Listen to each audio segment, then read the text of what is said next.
Long before the glittering caravans of camel trains threaded their way across the Sahara, a network of small Soninke chiefdoms was taking shape in the semi-arid belt of West Africa, known today as the Sahel.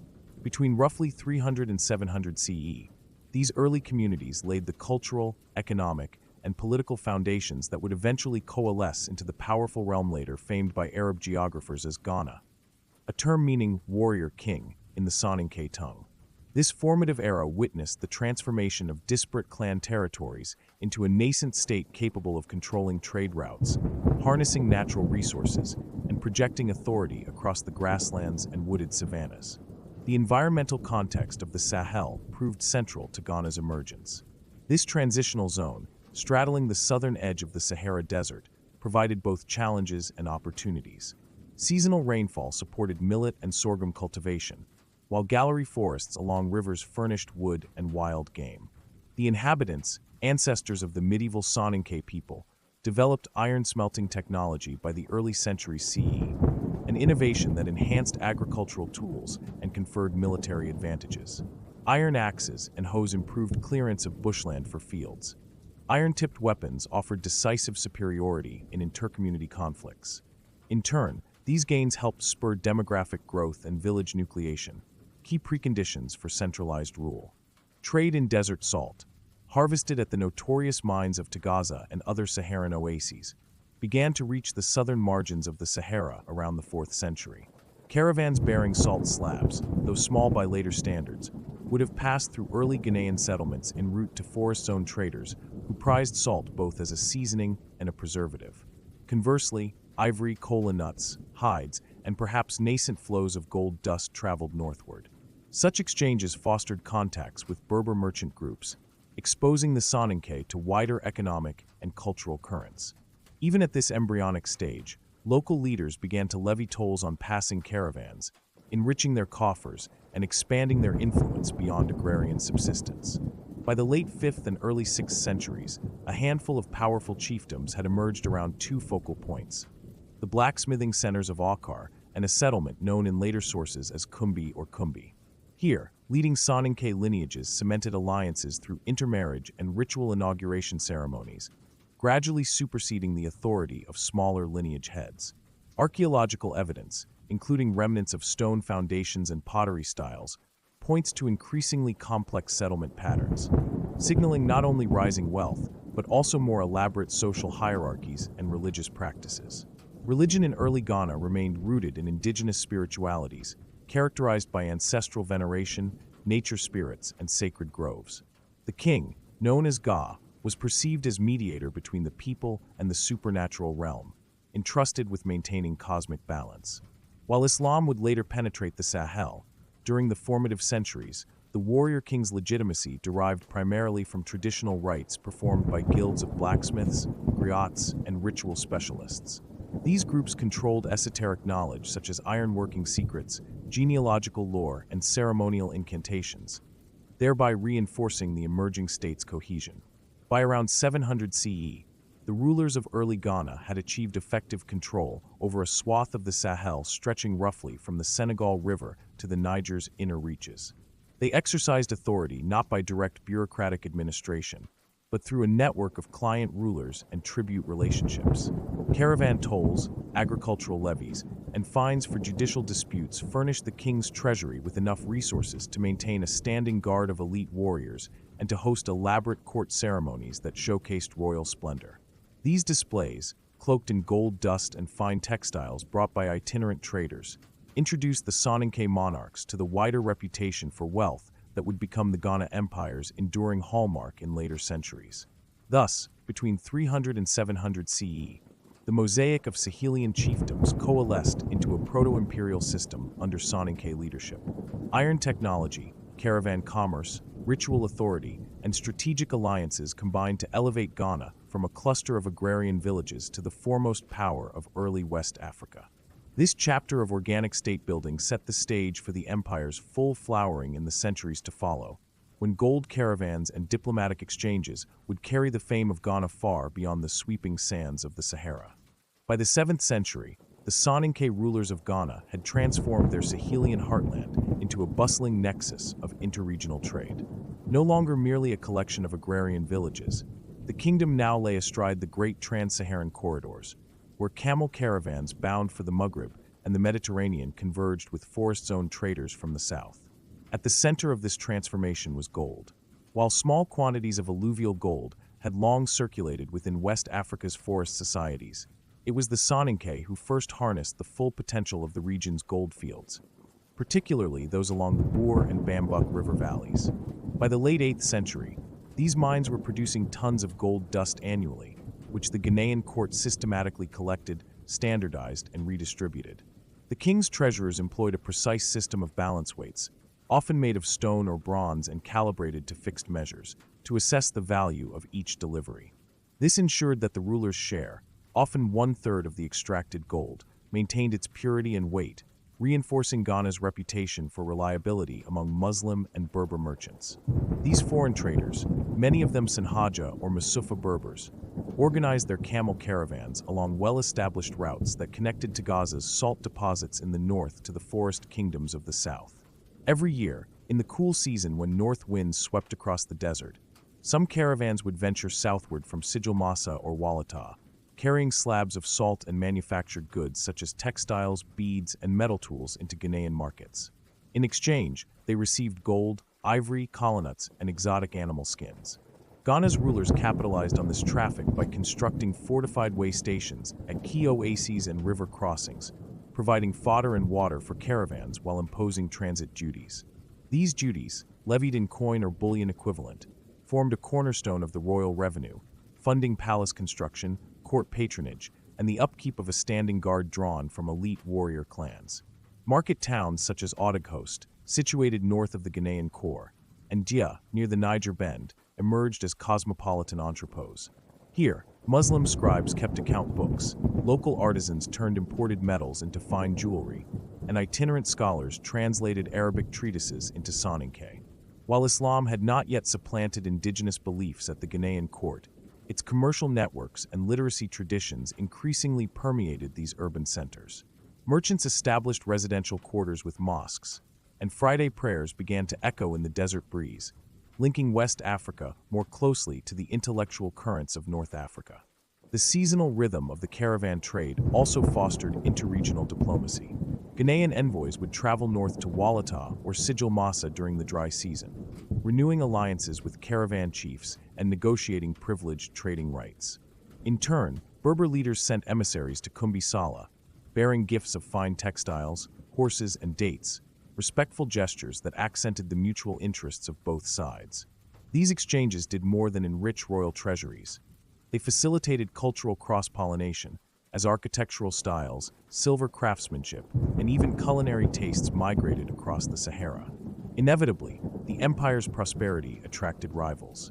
Southern forest kingdoms, notably Wangarapolides further east, organized their own expeditions to wrest control of goldfields and redirect trade flows. In response, Ghanaian governors stationed military detachments at mining sites and along river routes, ensuring that merchants remained sheltered and taxed under the Soninke banner. At the same time, local chieftains within the empire were co-opted through marriage alliances and status grants, bringing distant provinces into a single commercial orbit. By the close of the 11th century, Ghana's identity as a trading hub was firmly established. Caravans from Beni Amd in present-day Algeria, laden with Islamic manuscripts, would jostle in the same marketplace as forest-zone traders clutching baskets of colonnuts. Gold bars stamped with the king's mark passed from hand to hand, crossing linguistic and religious divides. In this way, the rise of commerce and the harnessing of trans-Saharan routes not only enriched the Ghana Empire materially, but also wove it into the broader tapestry of Afro-Eurasian exchange, an achievement whose reverberations shaped West African history for centuries to come. Underpinning Ghana's commercial ascendancy was a sophisticated system of governance that balanced centralized authority with local autonomy. From the dazzling court at Koumbi Saleh to the far-flung gold mines and desert outposts, the empire's political architecture rested on the person of the king, known in Soninke as the Ga, and a cadre of officials whose offices combined ritual prestige with practical responsibilities. The Ga, or warrior king's legitimacy, was derived both from lineage and sacred ritual. A According to later Arab geographers, royal succession followed a system of matrilineal descent. While the king's own son could not inherit, his sister's son was proclaimed the heir. This ensured the continuity of the royal blood through the maternal line. On accession, the new monarch underwent a complex inauguration ceremony, presided over by the high priest and blacksmith guild leaders, who symbolically presented him with a sword, an iron hoe, and a slate for counting measures. These ritual objects underscored the king's dual role as protector of the realm and guarantor of agricultural fertility and commercial honesty. Daily governance took place within the palace precinct, a cluster of thatched-roof pavilions and stone foundations that housed various offices. The Jelly or Griot Corps maintained genealogies and public memory, recounting heroic deeds at court festivals and recording the succession of kings. A separate council of elders, drawn from leading lineage heads, advised on matters of war, diplomacy, and major infrastructure projects, such as the building of fortress granaries along key trade arteries. While the king could issue edicts unilaterally, these often reflected consensus among powerful families whose cooperation he needed to enforce tribute collection in distant provinces. Provincial administration relied on a network of client rulers. These governors, often sons or close relatives of the king, were assigned to frontier towns, mining regions, and market centers. Their jurisdiction combined civil and military duties. They collected levies on crop yields, imposed caravan tolls, and commanded local militias. Importantly, these governors were rotated periodically to prevent them from establishing independent power bases, a practice noted by Bin Khaldun 2 centuries later as a hallmark of Soninke statecraft. Justice within the empire was grounded in customary law or din, which regulated everything from land tenure and inheritance to commercial contracts and criminal offenses. Trials were typically presided over by the king's appointed Qadi-like judges, who consulted oral precedents and invoked oaths before sacred emblems, often iron tools blessed by the blacksmith guild. Monetary fines, restitution payments in gold or livestock, and public penance were common sanctions. In severe cases, such as murder or treason, the king himself might arbitrate, his word carrying the force of final judgment. Religion and governance were deeply intertwined. Though Islam had not yet become the state faith, Muslim judges and traders held respected positions at court. The Ga maintained customary ties with Muslim ulama, granting them autonomy in personal and commercial affairs. At the same time, indigenous priests performed rainmaking rituals and mediated disputes between lineages. This dual legal environment fostered flexibility. Muslim merchants could invoke Islamic norms in their dealings, while Soninke villagers turned to ancestral law in family matters. Communication across the empire depended on an efficient courier system. Mounted messengers, equipped with iron-tipped lances and protected by armed escorts, relayed royal decrees and caravan permits. Way stations at intervals of 20 to 30 miles provided fresh horses and food, enabling swift transmission of news. Such logistical prowess allowed the king to respond rapidly to insurrections, drought-induced migrations, or shifts in trade patterns. By the end of the 11th century, Ghana's political structure had evolved into a finely tuned blend of centralized monarchy, decentralized administration, and pluralistic legal practices.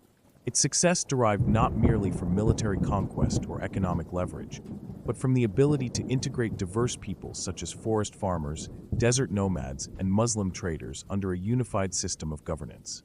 This administrative legacy would inform successor states such as the Mali and Songhai empires, whose architects borrowed liberally from the Soninke model of kingship, provincial oversight, and the accommodation of multiple legal traditions. Thus, the political foundations laid by Ghana's early rulers endured long after the empire itself had faded into the annals of history.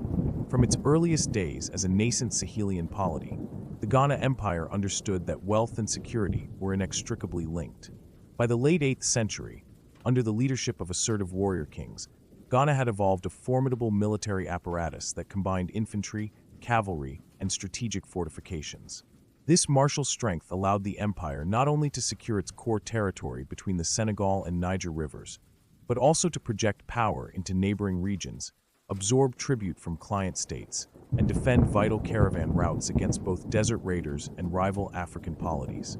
At the heart of Ghana's army stood its infantry, composed primarily of conscripted peasants and freedmen who were called up during campaigns. Armed with iron-tipped spears, broad axes, and leather shields, These foot soldiers formed the backbone of military expeditions. Their intimate knowledge of the Sahel's terrain, the shifting sand dunes, seasonal river fords, and scrubby woodlands, gave them an advantage over desert warriors less accustomed to the southern fringes of the Sahara. Infantry units also doubled as garrison troops, manning stockade forts built at strategic river crossings and caravanway stations. These forts, constructed of mud brick and stone foundations, served as both administrative centers and early warning outposts against hostile incursions. Complementing the infantry was Ghana's cavalry, an innovation adopted from Arab and Berber contacts. Though horses struggled with the heat and scarce pasture of the inner Sahel, the Soninke imported robust mares and stallions from Maghreb traders, acclimatizing them through careful breeding programs near Koumbi Saleh. Mounted warriors, equipped with composite bows and light lances, provided the empire with rapid response capabilities and the shock action necessary to break enemy formations. Their mobility also enabled Ghanaian commanders to conduct deep raids into forested kingdoms further south, enforcing tribute payments and securing new gold fields for the crown. In addition to its regular forces, the empire maintained a corps of elite guards known as the Sultan's Shield Bearers, drawn from loyal aristocratic clans. Clad in quilted cotton armor and bearing straight swords of hardened iron, these troops accompanied the Ga on campaigns and served as his personal bodyguard at court. Their presence reinforced royal authority and deterred conspiracies among provincial governors. Territorial expansion under Ghana proceeded in fits and starts, often hinging on the empire's ability to co-opt local rulers rather than outright conquest. When conquering a neighboring chiefdom, whether a forest kingdom like Takror to the west or a desert polity beyond the Niger Bend, Ghanaian armies would first issue an ultimatum: swear fealty, pay regular tribute, and admit a royal representative, or face military reprisals. Many smaller states opted for the former, attracted by the prestige and security that Ghana's suzerainty conferred. In return, vassal rulers were granted autonomy in local affairs and allowed to retain a share of levies collected from their subjects. Direct annexation occurred most often in frontier zones where strategic assets such as salt mines, river ports, or trans-Saharan passes were at stake. There, Ghanaian governors were installed to oversee production, enforce tolls, and coordinate with military detachments. The lessons of these border administrations were twofold. First, that economic integration could pacify newly acquired territories. Second, that military deterrence, backed by rapid cavalry patrols, could keep desert nomads such as the Tuareg from disrupting trade. Defense of the core empire relied on a layered approach. Inner defenses comprised the ring of fortified market towns, such as Odyssey to the north and Koumbi's smaller sister settlements to the east, each linked by well-maintained dirt roads and relay stations. During periods of heightened tension, governors marshaled local militias, supplemented by professional soldiers from the royal guard. Beyond these bastions lay mobile field armies, held in reserve by the central command at Koumbi Saleh. In times of crisis, messengers dispatched by mounted couriers could summon these forces within days to any threatened sector of the realm. The Ghanaian military also benefited from a sophisticated intelligence network. Traders, pilgrims, and envoys brought news of enemy movements and regional alliances. Secret envoys, known as the King's Eyes, were dispatched under cover of night to monitor potential rebellions among client rulers. This flow of information allowed Ghanaian kings to preempt uprisings, strike isolated targets, and adapt their strategies to shifting political landscapes. By the end of the 11th century, the empire's military machine had carved out a sphere of influence stretching from the Atlantic forests to the semi-deserts of the Sahara. Ghana's warriors secured goldfields, protected salt caravans, and enforced the tribute system that underwrote the kingdom's prosperity. Although challenges lay ahead, from the rise of neighboring powers to internal factionalism, the martial foundations laid during this era would inform the defensive doctrines of succeeding West African empires for centuries to come. In the 11th century, the Ghana Empire reached its apogee at Koumbi Saleh, a twin-city complex that functioned as both political capital and commercial magnet. It was here that the empire's wealth, cultural dynamism, and intellectual exchange coalesced into a singular golden age, drawing envoys, scholars, and merchants from across the Islamic world and the African interior. Geographically situated on a rocky plateau overlooking the western reaches of the Niger Bend, Koumbi Saleh commanded a vantage point over fertile floodplain farms and the desert trade routes converging from the north. The city's layout reflected Ghanaian pragmatism and multiculturalism. To the south lay the royal quarter, where the Gaius palaces, which were roofed in brightly dyed thatch and ornamented with gold leaf, were clustered around the main audience hall. Vaulted granaries stored surpluses of millet, sorghum, and rice, ensuring that the court could host grand feasts and distribute rations during crises. North of the palace lay the Muslim quarter, a bustling labyrinth of mud brick houses with flat roofs, interspersed with small mosques and madrasas. Here, Arabic was spoken alongside Soninke, and minarets called the faithful to prayer 5 times a day. Scholars from Morocco, Al-Andalus, and Egypt established study circles, teaching jurisprudence, mathematics, and astronomy. Copyists labored under oil lamps to transcribe treatises on grammar and theology, producing manuscripts that would later find their way along the same caravan routes that had brought them. Eastward, the Grand Market sprawled over several hectares, its narrow alleys crammed with wooden stalls and woven mats. Merchants displayed Baroque silver jewelry, fine cotton cloths imported from Egypt, and camel hair tents from the Sahara. Yet, it was the gold market that dazzled all. Trays heaped with nuggets and calibrated dust, some stamped with the royal emblem of a stylized eagle clutching palm fronds, assured buyers of their purity. Every sale involved an elaborate ritual. Scales were brought out, weights were placed with dramatic precision to the accompaniment of traders' chants, and pack animals such as camels, donkeys, and oxen lined adjacent enclosures, awaiting their loads. The imperial court mirrored this prosperity in its cultural patronage. Royal architects introduced decorative motifs that blended Sahelian vernacular architecture with North African stone carving techniques. Court poets, supported by royal stipends, composed epic verses celebrating the dynasty's origins, while dancers and musicians performed with xylophones, drums, and stringed instruments made of gourds and leather. Festivals marking the end of the harvest season or the commencement of caravan departures became grand spectacles, attended by nobles, foreign dignitaries, and commoners alike. Koumbi Saleh also emerged as a center of diplomatic engagement. Ambassadors from the Maghreb brought letters sealed with saffron-dyed wax, requesting alliances or offering to mediate disputes. African envoys from Takror, Gao, and the Wangar regions converged on the palace courtyard to reaffirm friendship pacts or negotiate marriage alliances. Such interactions exposed Ghana's rulers to new administrative practices, military innovations, and religious perspectives, fostering an atmosphere of intellectual curiosity. The city's prosperity, however, was not without its strains. Rapid urbanization placed pressure on water resources, prompting the construction of wells and cisterns fed by seasonal runoff. Social stratification between the royal elite, wealthy merchants, Muslim scholars, and rural migrants occasionally sparked tensions, which the king's qadis and local chiefs managed through public arbitration and ritual reconciliation ceremonies. Despite these challenges, the overriding ethos of Koumbi Saleh remained one of openness and dynamism. By the mid-12th century, external pressures, ranging from Almoravid raids to shifting caravan routes, would begin to dim Koumbi Saleh's luster. Yet, during its golden age, no West African city surpassed it in wealth, cultural vibrancy, or cosmopolitanism. The innovations in architecture, scholarship, and economic organization pioneered at Koumbi Saleh would echo through the courts of Mali and Songhai, cementing Ghana's legacy as a crucible of West African civilization at its most radiant peak.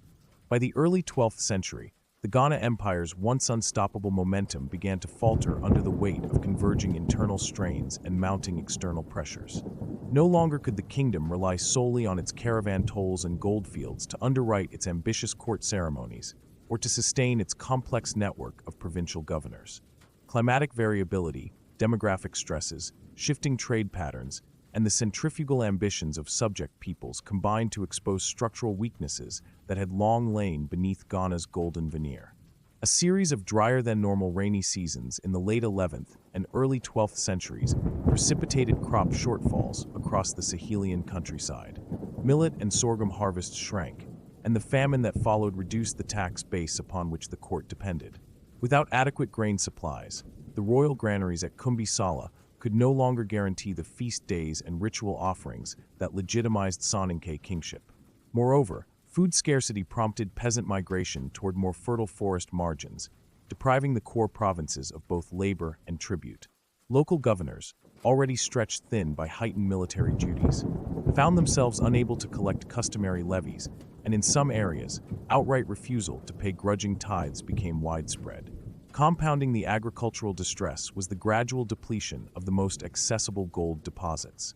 Generations of intensive alluvial mining in the Boer and Bambuk valleys had exhausted surface placers, and deeper extraction required more labor, organization, and investment than local communities could muster without direct royal oversight. Ghanaian officials attempted to broker partnerships with forest-dwelling gold miners, offering protection and tools in exchange for fixed quotas of bullion. But these arrangements frequently collapsed when miners clandestinely sold gold to Forest Kingdom intermediaries beyond the empire's jurisdiction. The resulting shortfall in royal revenues weakened the central court's capacity to maintain standing armies and garrison troops, eroding its authority over remote provinces. Simultaneously, forest kingdoms such as Sasso and Daera to the south grew in wealth and ambition. Benefiting from richer soils and new sources of ivory, these polities attracted migrant artisans, traders, and cultivators displaced by Sahelian famine. Their rulers began to challenge Ghana's old hegemony by forging alliances with riverine communities along the Niger, for the first time threatening the security of key trans-Saharan routes. In some instances, forest kingdoms even leased armed contingents of Soninke mercenaries, further straining the empire's supply of seasoned soldiers. Trade itself underwent significant realignment, as northern caravan routes shifted westward toward more secure desert outposts. Driven by political instability in Maghreb centers, such as Sijil Massa and Walata, Ghana's traditional way stations lost traffic to emerging hubs in Tekrer and Tekrer along the Senegal Bend. Merchants, ever sensitive to banditry and the reliability of toll collection, redirected their journeys to bypass the empire entirely when possible. The decline in caravan traffic reduced the regime's customs revenues and further isolated Koumbi Saleh from the broader Islamic world's intellectual and material flows. Social tensions intensified as stratification between the royal elite and commoners deepened. Noble clans, facing dwindling stipends from the crown, began to withhold military service or to levy unauthorized tolls on local markets. Meanwhile, itinerant Muslim traders and scholars, once welcomed for their literacy and administrative expertise, encountered growing hostility from traditionalist Soninke priests who viewed the erosion of ancestral customs as a threat to social cohesion. Sporadic skirmishes between zealots and court-appointed judges over issues of religious jurisdiction underscored the empire's fragile balance of plural legal traditions. Faced with these challenges, Ghanaian kings attempted a series of reforms, rotating governors more frequently, streamlining tribute demands to lessen peasant burdens, and negotiating new alliances with desert confederations such as the Sinhaja and Masufa Berbers. Yet these measures proved too little, too late. The cumulative effect of agrarian crisis, revenue shortfalls, fractured authority, and redirected trade rendered the empire increasingly vulnerable to external assault. By the mid-12th century, the Ghana Empire stood at a crossroads, its foundations shaken by forces both within and beyond its borders, setting the stage for a confrontation with a rising power in the north. In the mid-11th century, a zealous movement of Sinhaja Berber clans from the Western Sahara coalesced into the Almoravid Confederation, driven by both religious fervor and the lure of African riches. Their emergence introduced a formidable new actor onto West Africa's political stage, one whose blend of Islamic reformism and military discipline would profoundly disrupt the Ghana Empire's equilibrium. The Almoravids traced their origin to the desert frontier around the oasis of Aglu and the fortified ribbit of Azugi, where Muslim scholars of the Malikite school preached a rigorous adherence to Islamic law, condemning what they deemed the lax practices of their nomadic neighbors. Under the leadership of Abdullah bin Yassin, the movement attracted Sinhaja tribes such as the Lamtuna, Gadala, and Masufa, uniting them under a theocratic banner. By the 1050s, this alliance had overrun coastal towns such as Sijil Massa and Ujda, securing key nodes on the trans-Saharan trade arteries that funneled gold and salt between West Africa and the Mediterranean world. Emboldened by their successes, Almoravid commanders turned their sights southward toward the wealthy lands of Ghana. Contemporary Muslim chroniclers described two principal motives. First was religious reform, seeking to bring the Soninke to what the Almoravids regarded as true Islam. Second was economic gain, seeking to capture the empire's fabled gold fields and lucrative caravan tolls. Beginning around 1076 CE, Saharan units probing for trade routes embarked on raids against Ghanaian frontier outposts, testing the empire's defenses and sowing uncertainty among its vassals. The first significant incursion struck the salt-producing center of Tagaza, long under Ghanaian suzerainty but geographically remote from the core administration. Almoravid forces seized control of the mines, imposing their own tolls and diverting supplies to their desert bases. This blow reverberated through Koumbi Saleh. The crown's salt reserves dwindled, and its diplomatic leverage over rival polities weakened. In response, Ghanaian governors in Odyssey and Agadez scrambled to fortify their garrisons, but supply lines stretched perilously thin by both the Sahelian famine and the goldfields' exhaustion. Encouraged by early successes, Almoravid cavalry, renowned for their mobility, launched deeper campaigns, penetrating the semi-arid borderlands south of the Niger. Their composite bows outranged traditional Soninke javelins, and their tactics, characterized by concealed night marches followed by swift dawn charges, caught many local militias unprepared.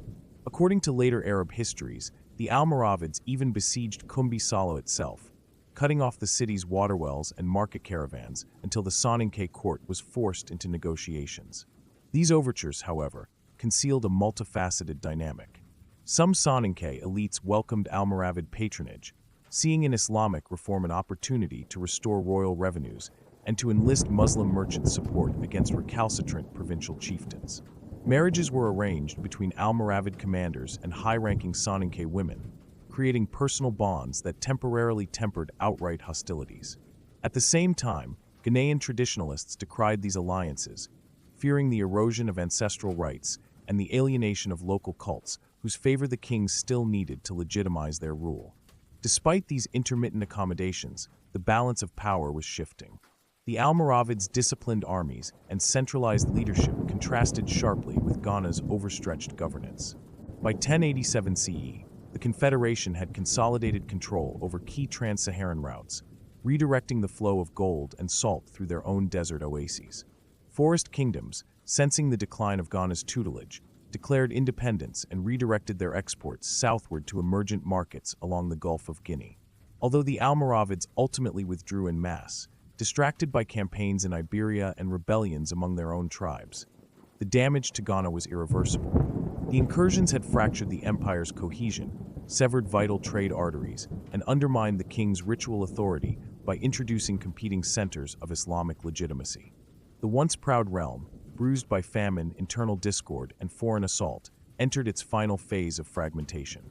What remained was a shadow of its former grandeur, a cautionary tale of how religious zeal and martial prowess from the desert frontier could unravel the social and economic fabric of a storied civilization. By the mid-12th century, the Ghana Empire's structures of authority and economic vitality had begun to unravel, setting in motion a gradual process of decline and disintegration. The cumulative effects of environmental stress, fiscal shortfalls, fracturing alliances, and renewed external assaults destabilized the once cohesive realm, transforming it from a formidable imperial heartland into a constellation of competing chiefdoms. One of the most decisive blows to Ghana's integrity was the long-term shift in trans-Saharan trade routes. Having lost control of key oases to the Almoravids in the late 11th century, the Soninke court saw caravan traffic diverted westward to emerging hubs such as Takrir and Tekrir on the Senegal Bend. These forest-front polities offered safer passage and more reliable toll collection, drawing merchants away from Koumbi Saleh. By the early 12th century, gold and salt that once enriched the Ghanaian treasury were traveling alternate corridors, eroding royal revenues and undermining the practical rationale for provincial allegiance. Simultaneously, forest kingdoms to the south and east asserted their autonomy.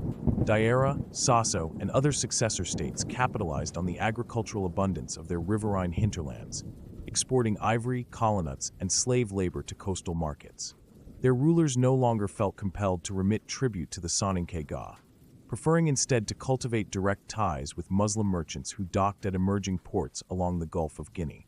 This redirection of economic networks further hollowed out Ghana's sphere of influence. Internally, rival Soninke lineages vied for control of shrinking resources. With gold revenues in decline and peasant levies becoming erratic, local governors grew increasingly resentful of Koumbi Saleh's demands.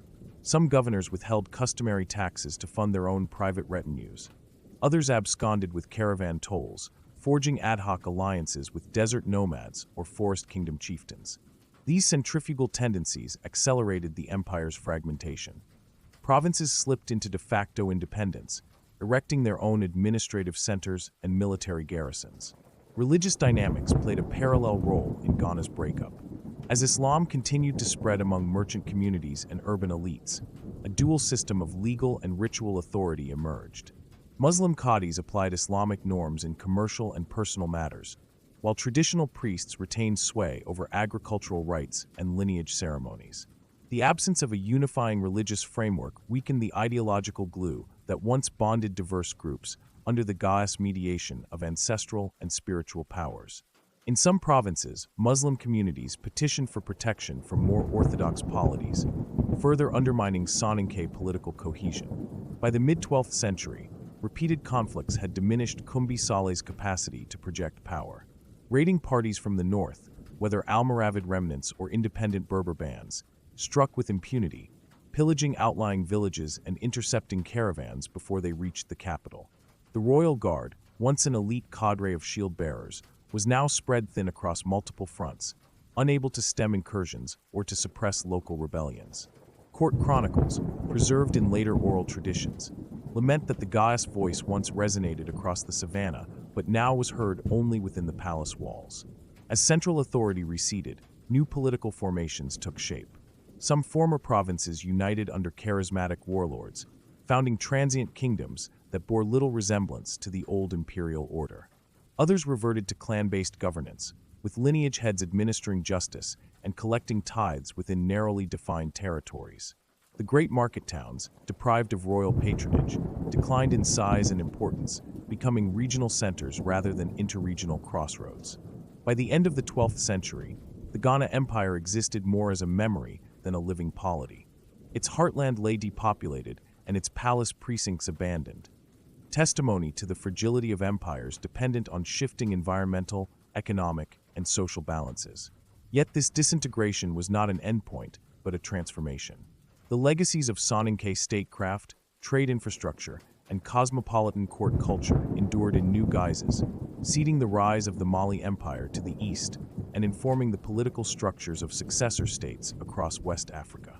In this way, the story of Ghana's decline underscores both the vulnerabilities inherent in pre-modern imperial systems and the enduring impact of their institutions on subsequent generations. Though the Ghana Empire itself faded into political obscurity by the late 12th century, its imprint on West African civilization proved indelible. The administrative frameworks, trade networks, cultural syntheses, and technological innovations developed under Soninke rule served as foundational pillars for subsequent empires, most notably Mali and Songhai, and shaped the region's economic and intellectual trajectories for centuries to come. Foremost among Ghana's enduring contributions was its model of centralized kingship supported by decentralized governance. Later rulers in Mali adopted the principle of appointing royal relatives as provincial governors, rotating them to prevent localized power bases while ensuring efficient tribute collection. The matrilineal succession practices, though adapted, continued in various forms, emphasizing the importance of kinship structures in legitimizing authority. Judicial pluralism, wherein Islamic qadis coexisted with customary courts, became a hallmark of West African polities, enabling rulers to harness the benefits of literacy and Muslim legal expertise without entirely displacing indigenous legal customs. Economically, the Soninke innovations in gold extraction and standardization set precedents that Mali's Mansa Musa would later magnify. The techniques of alluvial mining in the Boer and Bambuk valleys, along with the calibration of weight measures for bullion, formed the blueprint for Mali's even more extensive gold fields. The precedent of royal mints, initially conceptualized under Ghanaian treasurers, matured into the celebrated Timbuktu and Gao mints, which produced gold coins that circulated across the Sahara and into the Mediterranean. Furthermore, the network of caravanway stations and fortified trade posts pioneered by Ghana provided the logistical backbone for Mali's expansion into the Sahel and for Songhai's eventual hegemony over trans-Saharan commerce. Culturally, Ghana's capital at Koumbi Saleh exemplified the fusion of Sahelian, North African, and Sub-Saharan traditions that characterized West African urbanism. Its architectural motifs, such as geometric stone carvings, decorative plasterwork, and multi-storied courtyard houses, echoed in the great mud brick mosques of Jen and Timbuktu. Literary patronage, initiated by Ghana's support for Arabic scholarship, blossomed into the manuscript culture of medieval Mali, where libraries housed texts on theology, history, and science. The itinerant jelly or griot tradition, central to Soninke court ceremonies, evolved into the renowned praise singers and historians whose oral epics preserve the deeds of Sundiata Keita and other Mali founders. Religiously, Ghana's accommodation of Islam alongside ancestral practices informed the syncretic religious landscapes of successor states. While Islam became more firmly established as the state religion under Mali and Songhai, Ghana's rulers retained respect for indigenous spiritual authorities, integrating Islamic festivals with traditional celebrations. This pluralistic approach fostered social stability and aided the peaceful assimilation of diverse ethnic groups into expanding empires. Finally, the memory of Ghana itself, celebrated in Arab chronicles as a realm of hidden treasure and warrior kings, provided a powerful narrative template. Mansa Musa's legendary pilgrimage to Mecca in 1324 CE, with its unprecedented display of wealth, drew direct comparisons to the stories of Ghana's golden courts. By invoking Ghana's legacy, Mali's rulers legitimized their own claims to sacred kingship and economic supremacy, weaving the past into the fabric of their imperial ambitions. In sum, the Ghana Empire's legacy transcended its temporal boundaries. Its innovations in governance, commerce, culture, and religion reverberated across West Africa, laying the groundwork for the region's most celebrated empires. Even as Ghana's stone foundations crumbled under shifting sands, the institutions and ideas it fostered persisted, ensuring that the empire's true monument was neither palace nor fortification, but the enduring civilization it helped to create. Thank you for joining us on this journey through the rise and fall of the Ghana Empire. If you enjoyed uncovering the secrets of West Africa's first great empire, be sure to like, subscribe, and hit the bell icon so you won't miss future episodes. Share your thoughts in the comments below. Which aspect of Ghana's history fascinated you most? Until our next ancient Odyssey, keep exploring the mysteries of the past.